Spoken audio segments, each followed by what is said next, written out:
Olá, sejam bem-vindos a mais um episódio do nosso podcast Missão Desenvolvimento. Eu sou Paulo Gale e tenho a alegria, honra e prazer de receber o professor Roberto Gianetti aqui hoje para a gente conversar sobre rotas de sustentabilidade para o Brasil. Antes de mais nada, fazer aqui um registro de fã-clube aqui, que eu sou fã do professor Roberto Gianetti. Aliás, eu sou fã da família, né? Porque eu fui aluno formalmente do professor Eduardo Gianetti na FEA USP, fui aluno também do professor Marcos Gianetti, né? Nossa! E acompanho o trabalho do professor Roberto. Não fui, né, seu aluno formalmente na FEA, mas só faltou ter sido seu aluno, né? Mas acompanho os seus textos, seus trabalhos, então eu sou do fã-clube aqui da família Gianetti, né? Então é um prazer, uma honra enorme poder recebê-lo aqui para a gente conversar. Hoje, especificamente, vamos falar do tema de sustentabilidade e dessa iniciativa que é incrível, né? Dos painéis fotovoltaicos flutuantes, que eu acho que é uma avenida aí para o Brasil de desenvolvimento impressionante, mas já vou deixar o registro aqui que a gente vai fazer o convite para conversar de outros temas também, professor. Hoje a gente vai usar o seu cérebro privilegiado aqui só para falar desse tema da sustentabilidade, mas já registrar que a gente vai convocá-lo aqui mais vezes. Né? E também, antes de passar a palavra, fazer um agradecimento para a FBNDES, Associação de Funcionários do BNDES, que patrocina o nosso podcast, né? Convidar todos para assistir os outros episódios. A gente tem muita conversa sobre sustentabilidade aqui, está virando um tema preferido nosso nessas conversas de missão de desenvolvimento. Não tem como falar da missão de desenvolvimento brasileira sem falar de sustentabilidade, de descarbonização, de economia verde. Acho que é um tema obrigatório. Né? Então, professor Roberto, se puder só dar uma palavrinha aqui para quem não te conhece, do que você tem feito, da sua atuação, a gente já mergulha na conversa propriamente dita. Eu te agradeço de novo pela gentileza de estar aqui com a gente. Obrigado. Muito obrigado, Paulo, em primeiro lugar, pelo convite e mais ainda pelas suas generosas palavras a meu respeito em relação à família. Somos todos admiradores seus, você sabe disso. Temos te seguido também aí pela sua trajetória, pela sua carreira. E muito obrigado pelo convite, é um prazer estar aqui com você. A minha atividade, eu sou um misto de economista e empresário. Tenho um lado, vamos dizer assim, semi-acadêmico, não sou tão professoral quanto meus irmãos, especialmente o Eduardo, que só vive vida acadêmica, mas eu tenho uma vida também de empresário. Desde os anos 80, tenho me dedicado muito ao comércio exterior brasileiro, ao lado das relações internacionais, internacionalização de empresas e todas as atividades relacionadas a comércio exterior, como câmbio, como política industrial, desenvolvimento e sustentabilidade, que vem a ser, nos últimos anos, um tema frequente e cada vez mais relevante, porque afeta todas as áreas da economia. Hoje não há nenhuma área da economia que não deva buscar a sua sustentabilidade em termos tanto social, econômica, ambiental, buscando sempre a preservação, seja da própria atividade, da natureza e da própria humanidade. Então, acho que é um tema que me agrada muito falar, e eu tenho, inclusive, como empresário, investido nisso. Chega num momento da vida, e eu estou já nesse momento há algum tempo, que você tem que procurar propósito. Se não for uma coisa que você te agrada, é melhor não fazer. Não vai perder teu tempo, que já cada vez é mais escasso. Faça aquilo que você gosta. E eu, graças a Deus, hoje só faço as coisas que eu gosto, que têm propósito. E que também deem retorno. Claro, para ser sustentável, você não pode fazer alguma coisa que se acaba, que se Claro. elimina. Tem que ser algo que tenha perenidade. E eu procuro, então, também trazer projetos que são viáveis do ponto de vista econômico, que atraem investidores e que tragam benefícios para a sociedade. E, finalmente, algo também que você pode projetar a sua atividade ao longo do tempo, né, que não é uma coisa somente imediata, oportunística, mas que seja uma coisa que tenha legado. Eu acho que tudo isso me faz, então, pensar, e por isso que eu tenho feito esse investimento de tempo e de capital em energia renovável, que é um tema que eu me dediquei nos últimos anos e que me tornei um investidor especialista até por dever de ofício. Boa, fantástico. Vamos então mergulhar nessa discussão, mas assim, então vamos aproveitar os seus dois lados, né? O seu lado intelectual e o seu lado de empresário, né? Acho que é legal um pouco o espírito aqui do nosso podcast, sempre aproveitar, né, para explorar essas duas vertentes, né? Porque não adianta a gente discutir, ter os conceitos claros de sustentabilidade se não tiver a prática da sustentabilidade, né? Então, acho que os dois lados são muito importantes. Se você puder contar para a gente um pouco, né, desses dois lados, ou de como você começou a investir nisso, ou começar pela sua visão de sustentabilidade e os caminhos que você vê para o Brasil em termos de energias renováveis, né? Bom, a questão da energia, eu acho que é um dos maiores desafios da humanidade nesse século XXI. A gente vem evoluindo ao longo dos últimos anos com uma sociedade de consumo cada vez mais eletrificada, vamos chamar assim. A energia está em tudo que a gente faz, não só na nossa vida individual como consumidor, mas na nossa atividade profissional. Cada vez mais a gente tem o uso da tecnologia de informação e todos os agregados evolutivos que vêm vindo, derivados que vêm vindo ao longo do tempo, e agora a inteligência artificial, os data centers Que e levou isso toda... exponenciou isso daí, né? O uso de energia. Exponenciou. Paulo, é assim, eu diria que nós não temos ainda muita ideia do que vai acontecer do ponto de vista não só do uso da inteligência artificial, mas mesmo até que ponto nós vamos ser capazes de suportá-la do ponto de vista de energia, dada o grau de intensidade de consumo.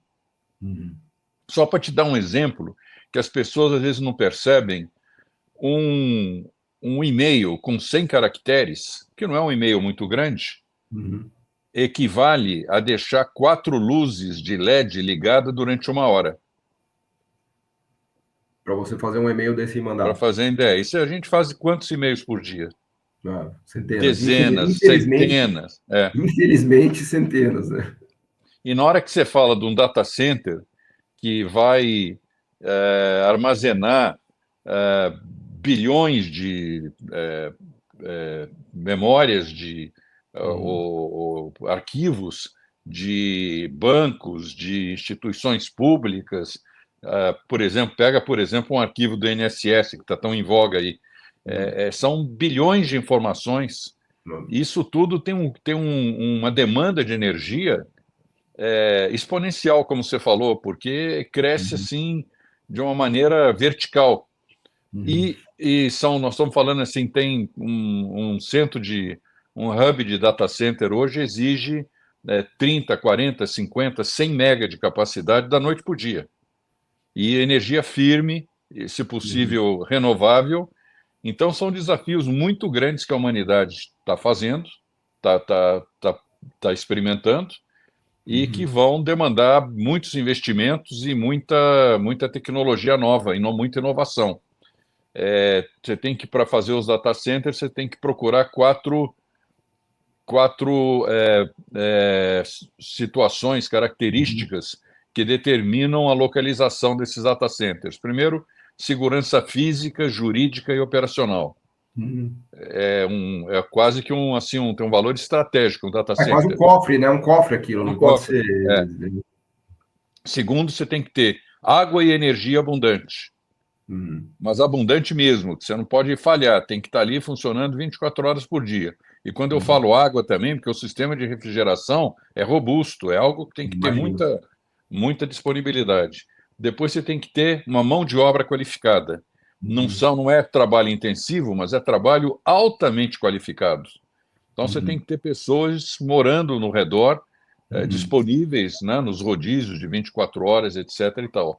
E o quarto, último, conectividade. Então você tem que ter uma rede robusta de fibra ótica, de satélites, antenas, que utilizam esse data center como fonte e também trazem a matéria-prima, a memória que vai ser lá estocada. É quase uma fábrica do futuro, né? Mas é uma fábrica de dados. Uma fábrica do futuro. Nós vamos viver, de certa forma, umbilicalmente ligados aos data centers na nossa atividade, tanto individual, como consumidor, como seres humanos, como profissional. As empresas, os governos, todos os serviços, saneamento, transporte, aviação, tudo ligado no data center. Então, e data center, diga-se, energia. Energia e muita energia. Por isso eu acho que investir em energia hoje é uma aposta certa. A demanda vai ser muito grande. Isso, evidentemente, vai afetar o preço. A energia tende a encarecer ao longo do tempo. Para não falar da mobilidade urbana, dos carros elétricos, dos ônibus elétricos. É verdade. Né? Então, é assim, onde vamos parar? É muita energia. E o Brasil tem, né, a princípio, em tese, ele tem essas, ou pelo menos chega perto dessas características, né, pelo menos de água, de energia renovável, né? Acho que o Brasil ele se apresenta como um player interessante para isso, né? Mas com certeza, Paulo, nós somos, assim, eu diria, dos melhores colocados nesse ranking.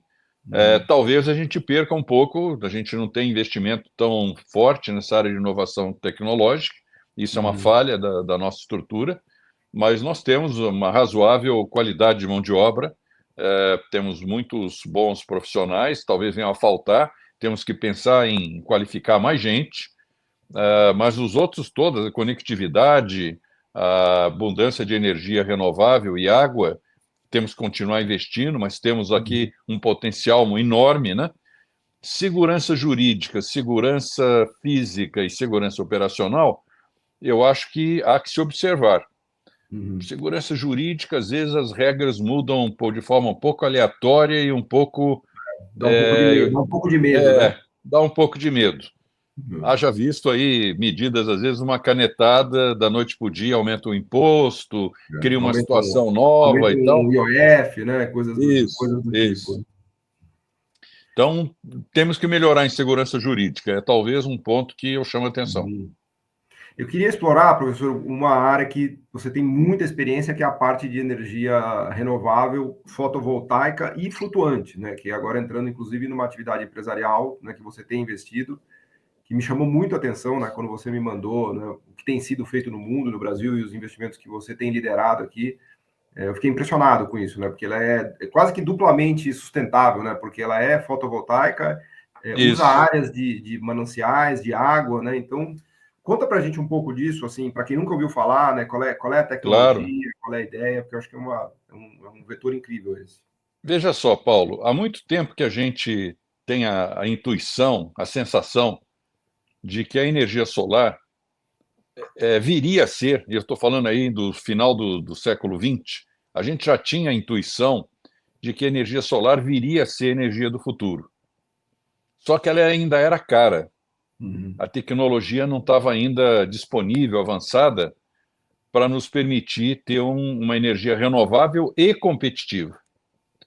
Aí veio evoluindo as placas solares com as placas de silício, os núcleos de silício, que também é uma evolução tecnológica que veio aí ao longo do final do século XX, e essas placas de polissilício começaram a ficar cada vez mais baratas e mais eficientes. Você sabe que até a NASA ajudou com isso, né? Porque ela usava nos satélites essas placas, e a NASA pôs muito dinheiro nisso, né? Nos anos 60, nos anos 70, lá na origem da tecnologia. Exatamente. História da tecnologia. Por isso é tão importante a inovação e a pesquisa, quer dizer, isso aí que foi trazendo essa evolução, produzindo em escala, e aí tem um fator China, né? A China entrou investindo pesado nisso, percebeu que era um nicho de mercado de um potencial fantástico no futuro, investiu muito firme nisso, começou a construir, a fazer produção em escala, começou a fazer usinas solares de larga dimensão, e aí isso se espalhou pelo mundo. E o custo foi baixando, baixando, baixando. Hoje, de todas as fontes de energia, é a mais barata. E cada vez será mais. Já é competitível nesse nível, assim, sem subsídio? Nesse nível. É mais barata que eólica, mais barata que os fósseis todos, nem se fala, mais barata que nuclear, enfim, é a mais barata. Agora, ela tem o desafio de ser intermitente, ou seja, ela não funciona 24 horas por dia. Não funciona à noite. Só funciona durante o dia. E ela passou a ser usada, então, em grandes fazendas solares, né? E que ligavam durante o dia, e à noite o consumidor, ou industrial, ou comercial, ou individual, tinha que voltar para o grid, ou seja, voltar para a rede de elétrica normal. Essa era um problema. Então, você tinha aquele excedente durante o dia, e de noite você tinha que estar voltando no fornecimento de energia normal. Aí veio o japonês e o francês, que tem terra muito cara, porque são países de pequena dimensão geográfica e de uso de terra muito intensivo, e especialmente para alimentação. Falaram, nós não vamos poder fazer fazendas solares terrestres, mas por que não usar a lâmina d'água? E lá por 2010, então, surge esse conceito, que é um conceito dessas coisas assim, que é meio quem inventou a roda, porque é tão óbvio que você tem a lâmina d'água aberta na tua frente, plana, não tem supressão vegetal, não tem Depois que movimento de está feito, terra. você fala, como é que ninguém pensou nisso antes, né? Exatamente, essa é a pergunta que eu me fiz a mim mesmo, a primeira vez que eu vi. Eu falei, meu Deus do céu, isso aqui é um ovo de Colombo. E não tinha nada no Brasil ainda. Então, em 2019, alguns dos 3 empresários, o Alexandre Valde, que é um amigo meu, um grande advogado, e eu e mais alguns outros, fizemos então a empresa KWP. KWP Energia surge então como uma empresa pioneira no Brasil para instalar energia solar flutuante. E aí nós pensamos logo, bom, onde é que nós vamos fazer a primeira instalação comercial para poder provar o conceito e iniciar esse projeto? Melhor seria numa área urbana, onde a gente tivesse essa dificuldade de terra cara e escassa, e algum reservatório.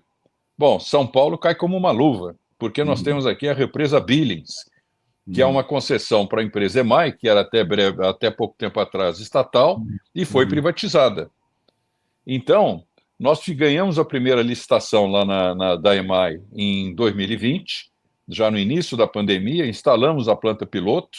Fantástico. A planta piloto ficou durante 1 ano funcionando, provando o conceito, provando que tudo estava em ordem. Aí ganhamos a segunda concorrência para instalação comercial e hoje estamos implantando um projeto dentro da cidade de São Paulo de 110 mega de capacidade instalada e ocupando apenas 1% da área do reservatório Billings, que tem 10.500 hectares. Desculpa a minha ignorância, professor. 110 mega é o suficiente para abastecer o quê? É muito pouco, assim, eu sou meio... Olha, vou dar eu também não tenho essa conta de cabeça assim para te dar, mas vou te dar provavelmente umas 200 a 300 mil residências. Caramba, é muita coisa. Dá para você pegar um município de 200 mil habitantes com... Eu posso te dizer que boa parte ali da Zona Sul, ABC, se quiser, não vamos usar só energia solar, durante o dia não vamos ter suficiente. Bom, mas aí surge o problema durante a noite, aquilo que eu falei. E aí, a energia solar flutuante, ela se adapta perfeitamente a um novo conceito que surgiu também nos últimos anos, da geração híbrida. O que é a geração híbrida? Quando você combina 2 fontes de energia no mesmo local. Por quê? Normalmente os reservatórios são feitos aonde? Para quê? Para energia hidrelétrica. Claro. E a energia hidrelétrica é uma energia firme, despachável. Funciona como uma bateria. Então eu posso usar o sol durante o dia e a água durante a noite. Já está ali, o sistema está montado. Já está ali montado. Já é uma água para uso hidrelétrico, né? Isso, então eu economizo água, reduzo esse problema de escassez de períodos de seca, de estiagem, reduz bastante o problema, que inclusive elimina 70% da evaporação da água pela irradiação. E tem essa vantagem de segurar vantagem. A água. Você elimina a evaporação e elimina o uso da água durante o dia, que você vai usar solar. Aí usa só água de noite, e com isso você tem, então, uma combinação de energia hidráulica com energia solar que gera um ótimo do ponto de vista de ser renovável, limpa, firme e, ao mesmo tempo, competitiva. Então, eu acho que nós encontramos quase uma fórmula perfeita para poder falar aqui para o Brasil, para o BNDES, que está aqui nos ouvindo, e para o Brasil, que esse é um conceito vitorioso. O Brasil tem uma capacidade enorme, talvez a maior do mundo, me atrevo a dizer, pelo que nós temos de recursos de energia hidrelétrica espalhados pelo país inteiro. Está tudo feito, tudo montado, né? Os reservatórios, as usinas. Pelo país inteiro, está lá. Décadas, né? A infraestrutura está lá, tem a subestação, tem todos os acessórios todos que você precisa ter para a distribuição, transmissão e distribuição dessa energia já estão lá colocados. Então, ela tem uma competitividade intrínseca, até pelo lado logístico também, enorme. E se espalha pelo país, você descentraliza a sua geração de energia. Que eu acho que um outro ponto importante que nós temos que pensar no Brasil não é continuar, acabar com essa história de ficar fazendo hidrelétrica na Amazônia, a 5.000 quilômetros de distância, com linhas de transmissão caríssimas, fora o risco não só ambiental, mas também o risco físico de cair torre, dar apagão, e isso e aquilo, entendeu? Então, você entra dentro de um sistema onde você pode combinar segurança, energia limpa, renovável e competitiva, descentralizada pelo país inteiro. Acho que realmente trazemos aqui um novo conceito de planejamento da geração de energia para o futuro, muito importante, e eu tenho certeza que essa empresa vai ter um desempenho fabuloso pelos próximos anos. Ela já tá operando comercialmente? Como é que está, professor? Claro, está vendendo. Está vendendo já energia na modalidade de geração distribuída, dentro da área de concessão da Enel de São Paulo. A Enel tem nos dado o direito de acesso. Temos também a licença ambiental da CETESB, que já fez todas as análises e tal, e agora vai virar uma coisa recorrente, uma licença ambiental que já tem, vamos dizer assim, já está consolidada, né, no sentido de que não tem nenhuma consequência para a água, não tem nada tóxico, não tem movimento de terra, supressão vegetal. Então, ela está dentro de um ótimo. E agora vamos começar, Paulo, essa que é a grande notícia que eu quero dar aqui.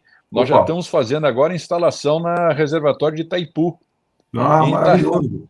E aí nós vamos para o Itaipu é simbólico, né? O Itaipu é um símbolo muito importante, né? Porque quando tiver também Itaipu, você vai poder falar para o mundo todo, né? Olha só, Itaipu. E veja só, Itaipu é uma binacional, em primeiro lugar. Então, nós tivemos uma aprovação brasileira e paraguaia para fazer essa concessão. E vamos entrar para o Guinness Book of Records, que vai ser a maior usina fotovoltaica flutuante do mundo. Caramba. A expectativa que tem lá é que vai ter por volta de 1 giga de capacidade até 2030. Quanto que é por exemplo, Itaipu gera quanto? Você tem esses grandes números?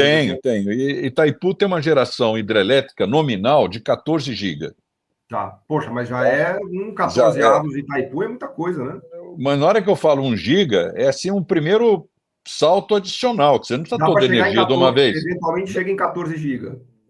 Eu diria que dá para chegar, não sei se 14, mas eu diria, arrisco a dizer, de 6 a 10 giga, é possível fazer como energia adicional sem nenhuma obra nova. Você não vai mais ocupar terra, não vai ter que fazer. E aí você tem a reforma das turbinas. São 12 turbinas. A cada ano, eles vão parando uma ou duas turbinas para fazer a reforma. E aí isso reduzia a geração. Por isso que eu falo que é a capacidade nominal, que a capacidade efetiva é 10, 11, 12. Então, na hora que está reformando a turbina, que energia que você pode usar? Solar flutuante, já está lá. Caramba, na mesma estrutura. No fundo, o que você está falando é que a gente pode dobrar a nossa capacidade de geração hidrelétrica no país. Porque se todos os reservatórios comportarem, por sua área, quase a quantidade de gigas gerado nas turbinas com os painéis, é quase o dobro da capacidade hidrelétrica. Dá para falar isso de forma, assim, como teórica, sim. É possível que a gente consiga... Que seja 50%, já seria um universo. Já é muito. E é claro que você vai adicionando isso na medida que você tem demanda. E na hora que eu vejo os data centers, os veículos e tantos outros, toda essa eletrificação da economia, as bitcoins e tudo isso demanda muita energia. Mas nós estamos aqui com essa inovação para proporcionar essa geração de forma limpa. Porque quando você fala em transição energética, tem aqui um lado semântico um pouco enganoso. Transição significa que você vai trocar a fóssil pela renovável. Só que não é só isso, você tem também a adição energética. Claro. Porque vamos supor que hoje a capacidade instalada é 100, e você tem ainda 30 de energia fóssil que você vai substituir. Então tem 30. Mas você tem daqui para os próximos anos um crescimento de 50. Então, na verdade, você tem uma necessidade de geração nova de 80. 30 da transição e mais 50 da adição.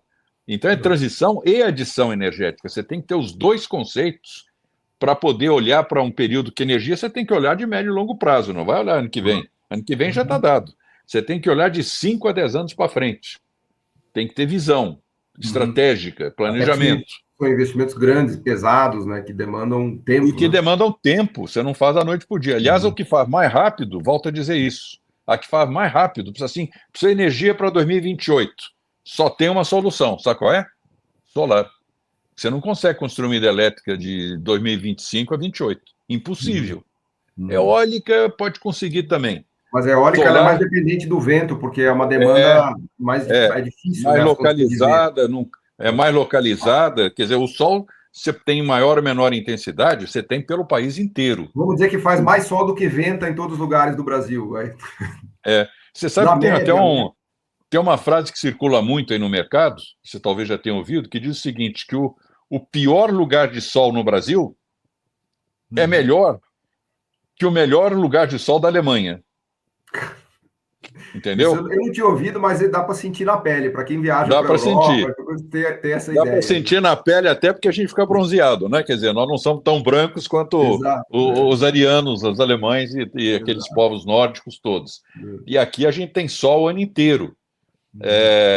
Claro que tem locais de maior ou menor irradiação e você procura sempre otimizar, procurando de maior radiação. Mas não é só isso, você tem que procurar também estar próximo do consumo. Claro. Porque você estando próximo do consumo, do que a gente chama centro de carga, o que significa? Que você vai evitar, e aí outro ponto importante aí para o BNDES, que analisa muito isso, você vai evitar investimento. Porque, por exemplo, linha de transmissão, você pega hoje eólica do Nordeste, maravilha ter eólica do Nordeste, mas tem que transmitir 3.000 quilômetros aqui para o Sul, e aí dá o tal curtailment, que não tem capacidade de trazer toda essa energia ao mesmo tempo. Então, tem que cortar alguns. Aí o cara reclama, pô, mas eu fiz investimento aqui e não estou podendo utilizar 100%, estou no prejuízo. Claro, fez a energia no lugar errado. Você tem que estar próximo do consumo, do centro de carga. E entra um outro conceito que é importante a gente evoluir no Brasil. Saiu recentemente essa nova lei de reforma do setor elétrico, que dá energia livre para a população mais pobre, cria novas regras para o mercado livre, coloca, inclusive, a baixa tensão no mercado livre. Isso vai aumentar muito o tamanho do mercado, o sistema de preço vai funcionar melhor, mas falta um ponto que não foi colocado nisso, e que é absolutamente indispensável que seja feito, que chama-se sinal locacional. Significa o seguinte: você que é um bom economista e mentalidade também liberal do sistema de preço, é o seguinte, você tem que dar àquele que está próximo do consumo, do centro de carga, um preço melhor do que o que está longe. Não, porque ele evita custo. Isso é básico. Né? Pois é, mas não é assim hoje no Brasil, você sabia? Não distorce completamente o consumo, você subsidia a pessoa errada a consumir. Então, hoje no Brasil, independente de onde está a sua geração de energia, todo o custo de transmissão é rateado entre todos os geradores. Então, não importa eu estar próximo do centro de carga, eu estou pagando, subsidiando o que está longe. Então, isso não é certo. Então, o sinal locacional permite você racionalizar, através do sistema de preço, para que a geração fique cada vez mais próximo do centro de carga. Isso vai evitar custos, vai trazer mais segurança. Isso depende de uma reforma da institucionalidade, da cobrança, do que depende essa... Não, isso tem que ser uma reforma a nível legislativo. Já existe um projeto de lei que está em curso no Congresso, eu não lembro exatamente, acho que está no Senado no momento, que deveria estar saindo junto com essa recente reforma do sistema elétrico, mas ainda não saiu. É algo, portanto, que eu chamo a atenção, porque se a gente vai evoluir para um sistema de mercado livre cada vez mais abrangente, trazendo os consumidores de baixa tensão para dentro do mercado livre, isso é muito bom, mas precisa ter sinal locacional. Senão, daqui a pouco, nós vamos estar fazendo mais geração de energia longe e tendo que trazer milhares de quilômetros num país gigantesco como o Brasil, faz muita diferença. Não, os preços têm que refletir os custos de produção, né? Isso é fundamental, né? É. Eu acho que nós temos esse velho problema, que também a gente usa muito essa frase no Brasil. O Brasil é um país que você tem uma geração elétrica muito barata, mas o preço muito caro. Por que o preço é muito caro? Por várias razões. Muita ineficiência também do sistema de distribuição e transmissão, etc., mas também porque a energia é longe e porque tem muita carga tributária. São vários fatores que fazem que, na hora da indústria, do comércio, do consumidor usar, a gente paga uma energia muito mais cara do que deveria ser. E como a energia tem uma elasticidade muito elevada, você reduzindo o preço de energia, você aumenta muito o consumo. E aumento do consumo tem um lado positivo, que você melhora a eficiência e a produtividade da economia. Porque a energia é um dos fatores que traz a produtividade da economia. Quando que você consegue toda essa robotização, mecanização, inteligência artificial... Qualquer máquina que você use precisa de energia. Energia.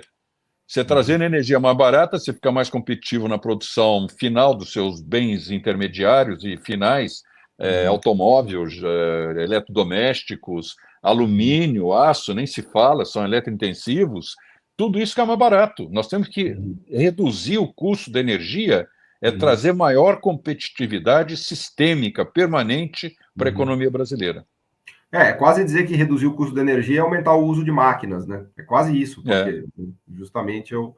Professor, eu queria explorar um pouco como é que o Brasil está posicionado em relação ao mundo, especificamente nessa tecnologia de fotovoltaico em lâminas d'água.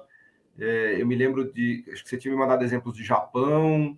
A gente está na fronteira disso. Como é que está essa tecnologia no mundo? Ela tem avançado? Olha, tem 3, 4 empresas que lideram essa tecnologia no mundo, que é a partir dos flutuadores. Porque quando você pensa assim, energia solar flutuante, tem gente até que pensa assim para mim, inventaram uma placa solar que boia? Não, não...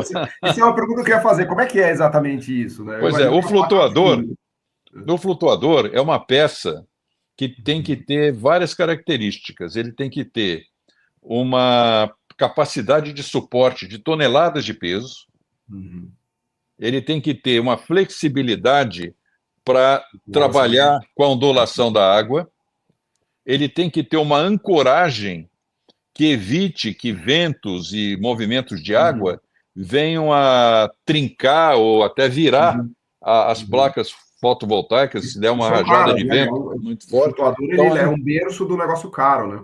É uma quase engenharia naval. Você tem que ter ali aquela capacidade de suporte, de ancoragem, que dê segurança física, aquelas toneladas, centenas de toneladas de equipamento fotovoltaico em cima. Não é quase, é engenharia naval fazer um negócio desse. É naval. Então, são 3, 4 empresas que dominam essa tecnologia no mundo, porque estão investindo em aerodinâmica, em materiais novos, que são compostos polímeros, que são leves e, ao mesmo tempo, resistentes, não quebram, não tem toxicidade com a água. Da França, da China e do Japão. São os 3 principais fabricantes. Tem também alguma coisa na Itália, na Espanha, mas os fortes é o francês, que é a companhia CLTR. Você tem na China, no Japão, mas nós temos a tecnologia francesa no Brasil. E nós, então, temos os moldes desses flutuadores, dos mais modernos do mundo, estão disponíveis aqui com a nossa empresa no Brasil, e a gente fabrica os flutuadores no Brasil. Isso é que é importante. De novo, aqui BNDES. Nós estamos trazendo, não vamos importar flutuador, não. Nós fazemos o flutuador aqui no Brasil. Em quem? Em fábricas terceirizadas. Evidentemente, não vou montar a nossa fábrica de flutuador, não precisa. Já existem fábricas que têm a capacidade de pegar os nossos moldes e a gente encomenda 500 mil peças, 1 milhão de peças, e aí fazemos a montagem da planta flutuante na beira da represa, isso e aí ela entra... É polietileno e plástico, é isso, basicamente? É plástico, é um polietileno de alta densidade, tem a sigla HDPE, High Density Polyethylene, né? E esse HDPE, então, é uma resina que é fabricada no Brasil também, ou pode ser importada, aí depende do preço.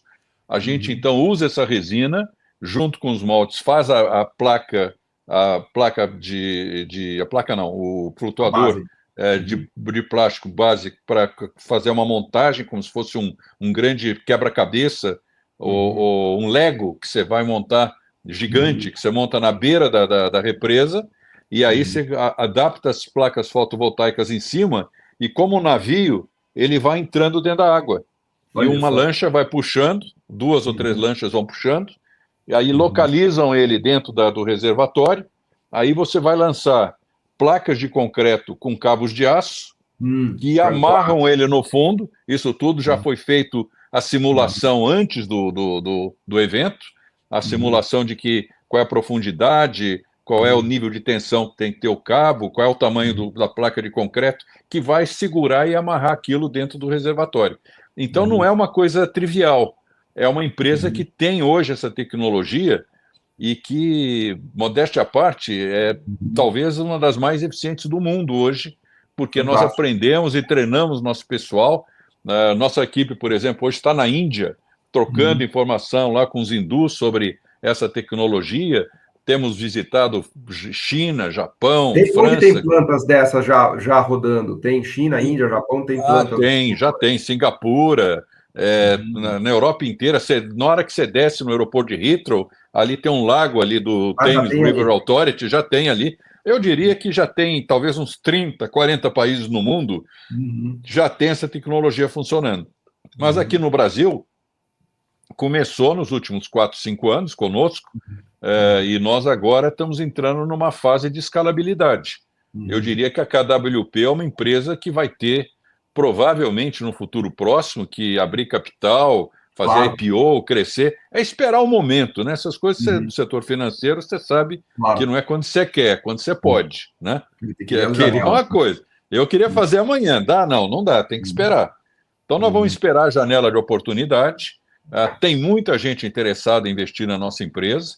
Por enquanto, nós temos mantido um olhar discreto, com pouca dívida e muito equity, até porque a gente tem ainda a capacidade de sustentar os investimentos que estão ocorrendo, mas na hora que chega um projeto muito grande, como Itaipu, como Sobradinho, como Três Marias e outros que vêm pela frente, nós vamos ter, evidentemente, que buscar parceiros estratégicos, de um lado, que são do setor elétrico, que tem, ou até parceiros institucionais, fundos de soberanos, tem muita gente.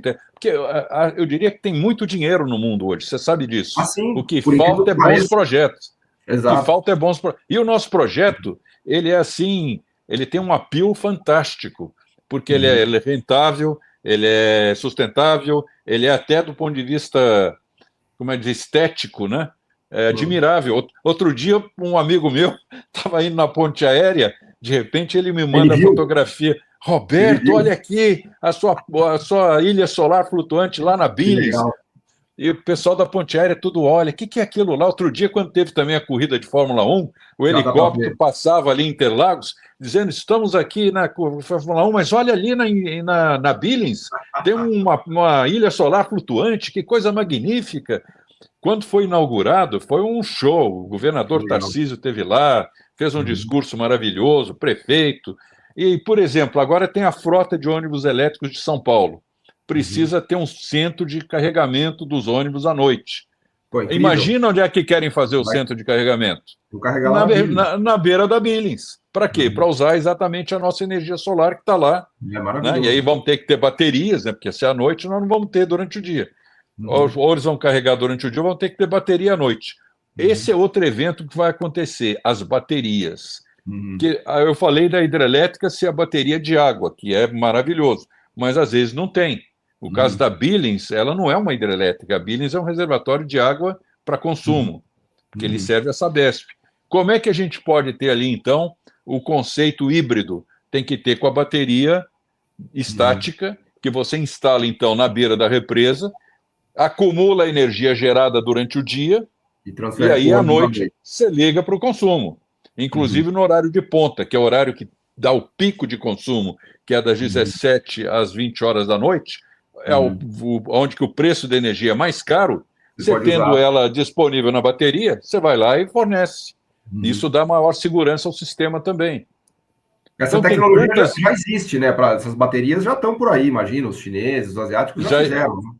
Mas esse é outro desafio, Paulo. A tecnologia evolui tão rápido que a gente tem que não só estar sempre comprando a bateria mais moderna e mais eficiente, que está todo dia saindo aí novidade, daqui a 2 ou 3 anos elas estão obsoletas. Tem coisa melhor, que vai poder armazenar o dobro pela metade do custo. Então você tem que estar muito no state of the art, tem que estar muito ligado. Sabe quantas vezes eu fui à China nos últimos 12 meses? 5 vezes. Meu Deus. É. Você voou 24 horas. 24 horas. O olho está ficando puxado, porque eu tenho que, isso que eu ia te visitar. Ainda o líder mundial de produção de painéis solares fotovoltaicos são os chineses, né? Imagino que as placas venham da China, né? Sabe quanto? 90% da capacidade instalada. 90%, Paulo. O chinês é assim, quando ele entra para dominar, esquece, ganhou o jogo. Não tem brincadeira. Tem que ser realista. Pela disciplina, pela dedicação ao trabalho, pela tecnologia, é imbatível. A escalabilidade que eles dão, tem até um overcapacity instalado, você não consegue concorrer. Então, é ilusão. Eu vejo até aqui o Ministério do Desenvolvimento, com todo respeito, com toda a admiração que eu tenho, não, vamos criar uma indústria de painel fotovoltaico no Brasil. Besteira. Talvez melhor tentar criar os flutuadores que você explicou aí. Claro, isso sim, porque isso você faz uma crise, tem que ser perto também do consumo, você não pode fazer... A logística do flutuador é muito cara, porque é uma peça grande... Uma quantidade enorme de flutuadores. Você vai trazer um navio de flutuador da China? Não vai. Então, faço aqui, até porque temos capacidade de fazer flutuador aqui, temos a tecnologia. Mas a placa fotovoltaica, você precisa primeiro... do núcleo de polissilício, que é uma tecnologia que meia dúzia de países talvez tenham no mundo. Demorou uma década para eles dominarem. E demorou uma década para chegar lá. São patentes, a gente não vai conseguir fazer tão fácil. E aí, se fizer uma fábrica até tem fábrica de painel fotovoltaico aqui no Brasil, mas, desculpe, não é uma indústria, é uma montadora de peças importadas. O cara aperta um parafuso aqui, outro ali, coloca made in Brasil e me engana que eu gosto, feito no Brasil. Feito nada. É 70% ou 60% de peça importada, em termos de valor. Só a moldura de alumínio é feita no Brasil, o vidro talvez é feito no Brasil, o resto é tudo importado. Então não tem sentido tentar fabricar isso aqui. E, infelizmente, hoje nós temos um imposto de importação de 25% em cima das placas. Isso é um tiro no pé, é um erro crasso que está sendo feito. Por quê? Porque no momento em que você encarece a placa fotovoltaica, você encarece também a geração de energia. Eu falei para você que ela é a mais competitiva de todas, mas pera lá, você põe 25% na placa, você reduz a competitividade. Ela continua ainda sendo a mais competitiva, mas não vai chegar tão barata quanto poderia. E aí você tem todo o efeito disso na economia como um todo. As externalidades negativas desse imposto são muito maiores do que a tentativa de tentar produzir no Brasil. Me explico. Vamos supor que você, então, tem uma fábrica de placa fotovoltaica no Brasil. Beleza, vai ser uma placa cara, com tecnologia defasada, e vai empregar 1.500 pessoas. Vai lá. Eu estou exagerando até, não vai. Mas 1.500 pessoas. Isso vai trazer uma energia mais cara para quem? Para milhões de pessoas. Para indústrias que vão pagar energia mais cara, onde tem milhões de pessoas que vão estar prejudicadas por essa tentativa de substituição de importação, de algo que não dá para substituir, porque o importado é mais barato e mais avançado tecnologicamente. E a escala chinesa é uma coisa inacreditável, né? Porque eles devem produzir... E até te perguntar, a placa, os painéis para a lâmina d'água são os mesmos para a parte terrestre? Mesmo da parte terrestre, mesmo painel. Entendi. Eu fui secretário executivo da Camex, você sabe, né? Que eu, no governo Fernando Henrique, fui dirigir o comércio exterior brasileiro. E eu olho assim com muito pragmatismo, tanto na cadeira privada como se estivesse na cadeira pública, você tem que ter esse conceito tão fundamental para nós economistas, que é o custo-benefício. Cada decisão que você toma tem que medir o custo-benefício. Nesse caso, você tem um custo muito alto para um benefício pequeno, que é produzir no Brasil, gerar algumas milhares de empregos. E o custo muito alto que você vai prejudicar toda a economia downstream, que vai ter uma energia mais Eu cara. acho que talvez pensar numa indústria dos flutuadores ou coisas acessórias talvez fizesse mais sentido, né? Para produzir, no sentido de produzir coisas no Brasil, né? E olhar para frente, Paulo, porque aí você pega assim, bom, mas como é que vai evoluir todos esses conceitos de energia renovável e tudo? Vou te dar um exemplo. Nós vamos ter agora, nos próximos 5 a 10 anos, o tema do hidrogênio verde vai ser recorrente no Brasil e no mundo. O que é o hidrogênio verde? O hidrogênio é um dos elementos que tem da natureza que tem a maior intensidade energética. Ele é altamente energético, o hidrogênio. Então, na hora que você consegue separar o hidrogênio dos outros elementos que às vezes o compõem, como no caso da água, H2O. Então, você separa o oxigênio do hidrogênio. Você faz isso através de como? Da eletrólise, que é um choque elétrico que separa, então, o hidrogênio, e ele se tornando puro, ele vira um combustível de altíssima qualidade, que é usado já há muitos anos em foguetes e outras finalidades. Mas na hora que você consegue fazer isso em escala a um custo mais baixo, ele se torna competitivo em relação à energia fóssil, ao combustível fóssil. Isso virá substituir o diesel, em primeiro lugar, para transporte de longa distância, porque você enche um tanque, entre aspas, de hidrogênio verde, você roda 2, 3 mil quilômetros sem precisar abastecer. E com custo por quilômetro muito baixo. Então, você imagina um caminhão de bateria elétrica, vai parar 5 horas, 6 horas na estrada para recarregar a bateria? Desculpa, é uma perda. Mas você precisa da energia elétrica para fazer a hidrólise e para fazer o hidrogênio. Sim, né? Sim, mas isso você faz na origem.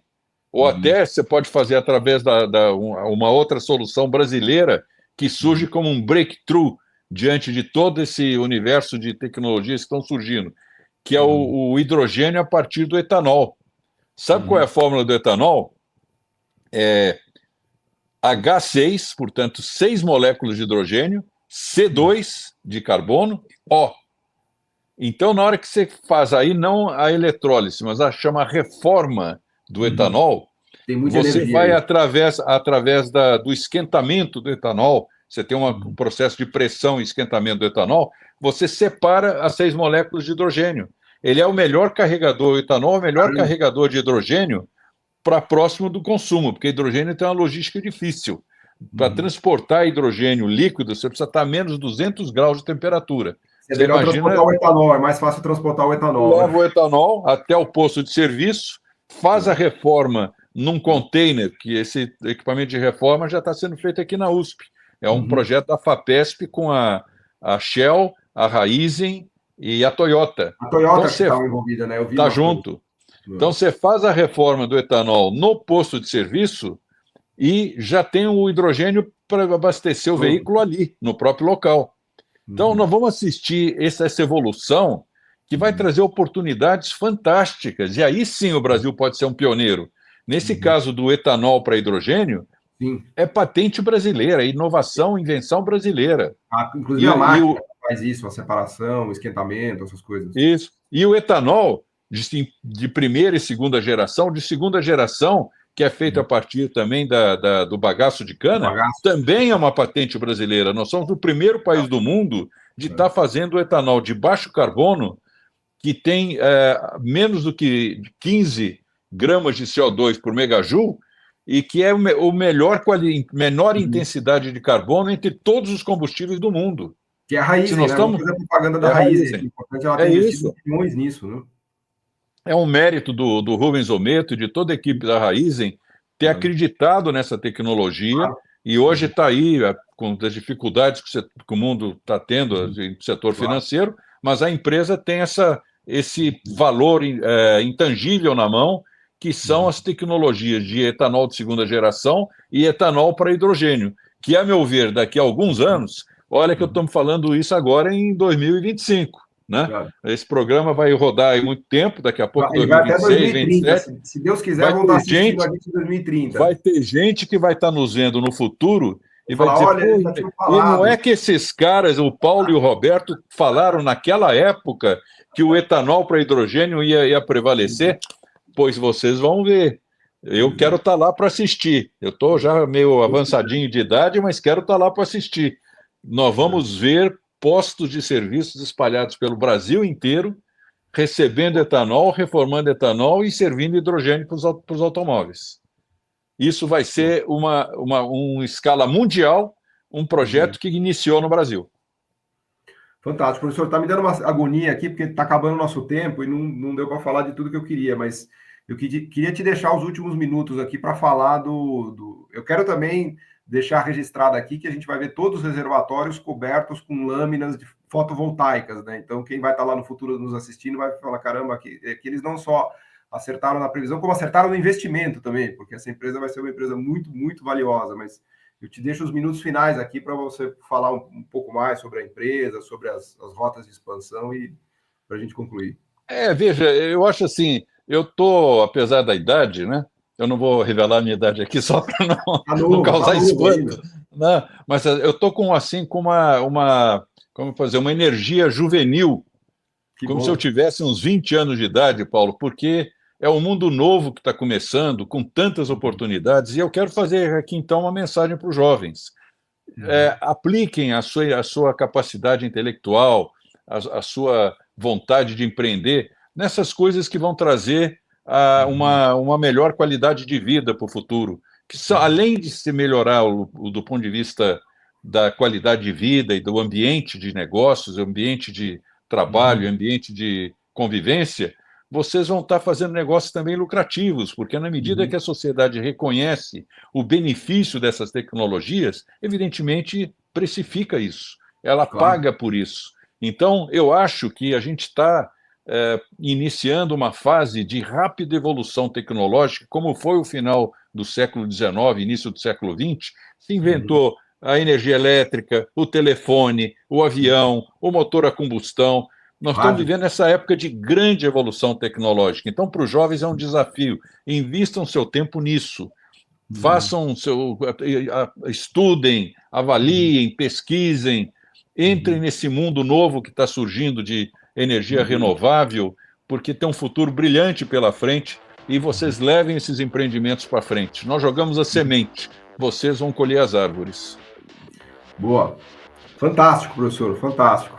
Acho que com essa mensagem maravilhosa aqui a gente conclui nessa alta nota aqui, né? E te agradecer por essa aula teórica e prática de sustentabilidade, né? Porque a gente não está só falando de teoria, não, a gente está falando de prática, né? Da aplicação do mundo prático disso. Então acho que foi incrível. Eu agradeço muito a sua participação aqui. Vamos te convidar mais vezes para continuar a conversa. Muito, muito obrigado, professor. O podcast Missão Desenvolvimento é uma realização da AFB-NDS, Associação de Funcionários do BNDES, e vai ao ar semanalmente em todas as plataformas digitais. O programa tem direção de Felipe Peçanha, produção de Tatiana Gurgel e edição de Pedro Rocha. Para saber mais, acesse nosso site www.missãodesenvolvimento.com. Você também pode assistir a outros episódios já gravados nos canais do Missão Desenvolvimento e da AFB-NDS nas redes sociais. Até a próxima!